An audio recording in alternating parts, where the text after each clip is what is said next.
Tātad tikko sākās reklāmas pauze, pirmajai daļai aizskaloties, mēs atcīmies aizskaloto.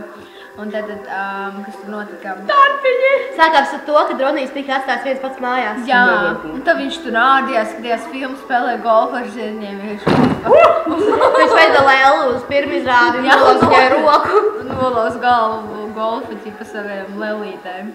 Golfu saviem lelītēm. Jā, un tad atnāca kaut kāds restis. Viņš rīja cīsiņus un iemet televizoru ar cīsiņu.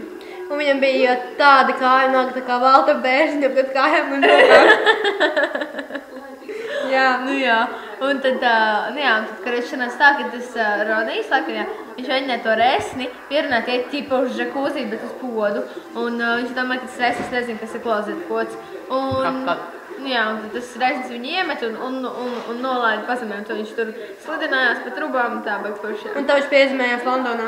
Jā, peļu.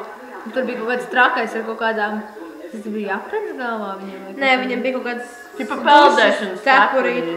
Jā. Nu, viņam bija tāds zils cepurīti, viņš tur psihot, ka tūlīt būs pasaules gals, jā. Nu, tu jau zini to filmu.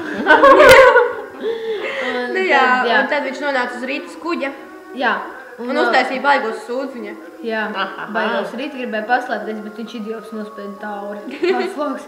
Pēc tam nokrīt zem ūdens un sāk spiegties vieglīgie tārpiņi.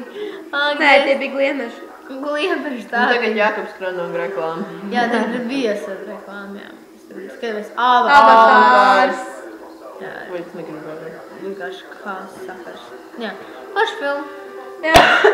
Tagad gaidām un nākamā reklāmas pauze. Jā.